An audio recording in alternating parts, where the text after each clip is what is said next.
ফার্স্টে তো আমি আমার বয়ফ্রেন্ডেরও দোষ আছে, মেন অ্যাঞ্জেল প্রিয়ারও দোষ আছে। কিন্তু দোষটা কিসের এটাই তো বুঝতাছি না। ঠিক বলেছো। সবকিছু খুইলা কও। কি কইলি? না মানে কাপড় করবার কই নাই, এমনি কথা খুইলা কও। বড় হারামি হো। রমজান মাসে কাপড় খোলা না কোনা, রমজান মাসের আগে হলে কাপড় টাপড় সব খুলে আজকে চেক করে দেখতাম। কারণ সে তার বয়ফ্রেন্ড থাকার সত্ত্বেও উপজে অন্য ছেলেদের মেসেজ করে। তাই নাকি? আমার মনে হয় তোমার বয়ফ্রেন্ড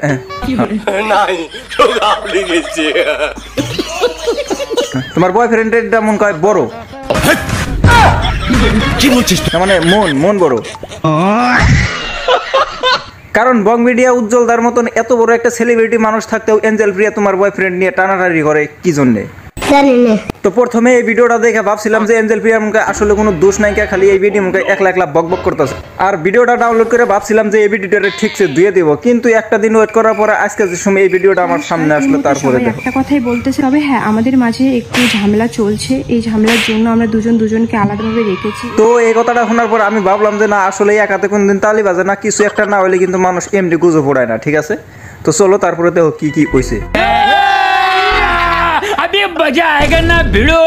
মেসেজ করে ও আমার বয়ফ্রেন্ডকেও মেসেজ করেছে করে। ঠিক আছে বুঝলাম, এঞ্জেল প্রিয়া তোমার বয়ফ্রেন্ডে মেসেজ করছে। তোমার বয়ফ্রেন্ড যদি মেসেজের রিপ্লাইটা না দিত তাহলে কিন্তু এঞ্জেল প্রিয়া জীবনও মেসেজ করতো না।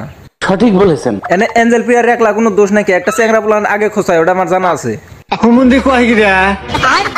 তুমি যদি এতই ভালো হইতাও তাহলে তোমার বয়ফ্রেন্ড তোমার থেকে কোনোদিন আর এঞ্জেল প্রিয়ার বগলে গেত না। ঠিক আছে, এঞ্জেল প্রিয়া এমনিও তো যাইবার পারে, মানে এঞ্জেল প্রিয়া অনেক সেলিব্রিটি লোক না, মানে বং মিডিয়ার গার্লফ্রেন্ড। যদি একটু কিছু বাজাই হারে তাই একদম সোশ্যাল মিডিয়া কাঁপাইবো। ঠিক আছে, যাই যে কাঁপাইতেছে এখন বর্তমান ইউটিউব ফেসবুক জানা যায় অনেক, খালি এঞ্জেল প্রিয়া আর বং মিডিয়ার ব্রেকআপ। তারা পার্সোনাল ভাবে কথা বলে, নাম্বার ফাম্বার নিয়ে কথা বলে। আচ্ছা বুঝলাম, তারা পার্সোনালি মেসেজ করে, পার্সোনালি কথা বলে। ঠিক আছে, তুমিও তো পার্সোনালি এই যে কথাটা জানছিলা। ঠিক আছে, জানার পরে তুমি তো মানে পার্সোনালি মানে তুমি পার্সোনালি তো ম্যাটারটা সলভ করতে পারতা। ঠিক আছে, সোশ্যাল মিডিয়ায় আসার কি দরকার? আমরা কিন্তু জানতাম না, আঙ্গ জানানোর কোনটা দরকার। মানে ভিউ কামানির দান্দা আর ভাইরাল হওয়ার দান্দা। আমার বয়ফ্রেন্ড আমাদের বাড়ি এসেই মেয়েটাকেও টাইম দিয়ে যাচ্ছে। তার মানে তুমি পারছো না, মানে টাইম দিতে পারছো না, ওই জন্য অতি অন্যজনের টাইম দিতেছে। শয়তানের বাচ্চা, চরিত্রহীন। ওটাও বলেছে যে ওকে বলেছে মার্চে আমি তোমার সাথে দেখা করব, ত্রিপুরায় যাবো, যে তোমার সাথে আমি দেখা করে আসবো। তো কথার মধ্যে কথা হচ্ছে এই বেডির কাছে আমরা যা হনুম এক ডালা খালি এঞ্জেল প্রিয়ার দোষ দিব, ওর বয়ফ্রেন্ডের কোনো দোষই নাই। ঠিক আছে, এরকম ভাবে কবে। এখন দেখি অল্প এঞ্জেল প্রিয়া কি কয়। নমস্কার, এই মুহূর্তে সবাই একটা কথাই বলতেছে যে বং মিডিয়াকে ছেড়ে অ্যাঞ্জেল প্রিয়া অন্য রিলেশনশিপে গেছে। হ্যাঁ, খালি এর নাই না, ওই যে তুমি বলে ওই যে ওই বেডির গার্লফ্রেন্ড নিয়ে বয়ফ্রেন্ড নিয়ে বলে বাইরে গেছো। হয় যে বেডি কই লোকে বলি সব মিশে আমাদের এদের মধ্যে ডিভোর্স হয়েছে। আচ্ছা, কেউ কখনো আমরা বলেছি যে আমাদের মধ্যে ডিভোর্স হয়েছে? না উজ্জ্বল বলেছে, না আমি বলেছি। হ্যাঁ, তোমরা কেউ কোনো কিছু কও নাই, দেখে তো আজ পর্যন্ত একটা ভিডিও বানাই নাই। আজকে তোমার মুখে থেকে অল্প একটু শুনলাম, যার জন্য অল্প খোঁচা দিবার এলাম। মানে রমজান মাস ভালো করে খোঁচাও দিয়ে পারতাছি না। ঠিক আছে, একটা রিলেশনশিপে গেছি অন্য ছেলের সাথে, এটা একদমই ফেক। আমি ফ্রেন্ড হিসাবে ওর সাথে আমি কথা বলি এবং ওর সাথে আমার ভিডিও কলও হয়, এবং ছেলেটাও আমাকে বলে যে তোমাদের কোচবিহারে কি কি আছে মানে দেখার মতো জায়গা। আমি বললাম আমাদের কোচবিহারে রাজবাড়ি আছে, মদনমোহন মন্দির আছে, এসব দেখা হবে। ঠিক আছে, এসব ব্যাচ এইগুলোই নিয়ে কথা হয়েছে।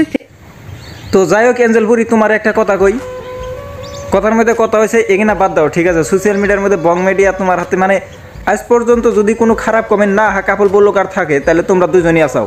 এরকম কিছু কইরো না যাতে তোমার কমেন্ট বক্স মানুষে ভরে দেয়। ঠিক আছে, সঠিক বলেছেন।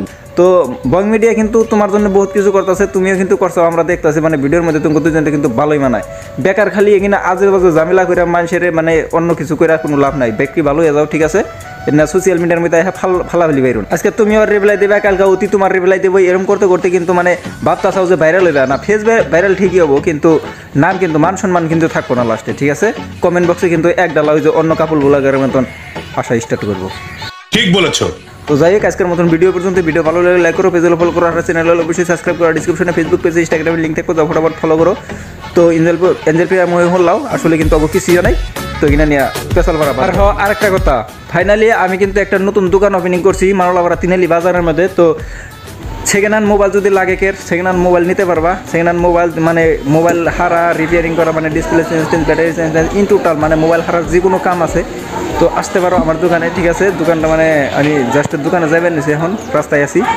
তো দোকানের মধ্যে যে কোনো ধরনের মোবাইলের একদম সব এভরিথিং বস্তু পাওয়া যাবে। সেকেন্ড হ্যান্ড মোবাইল মানে সেকেন্ড হ্যান্ড মোবাইল যদি নিবার চাও নিয়ে হারবা। তোমার যদি একটা পুরানো ফোন আছে তুমি যদি এক্সচেঞ্জ করতে চাও, ঠিক আছে, তুমি ওইটা এক্সচেঞ্জ করে আর একটা ভালো একটা ফোন নিয়ে যেতে পারবা, ঠিক আছে। আর বর্তমান কিন্তু ঈদের ধামাকা অফার চলতেছে, ঠিক আছে, একদম 50% অফে পেয়ে যাবে, ঠিক আছে। আর প্রত্যেকটা বস্তুর হাতে একটা করে গিফটও ফ্রি আছে। তো জলদি এই যে নাম্বার দিয়ে কল করে আসতে পারো। বাই, আল্লাহ হাফেজ।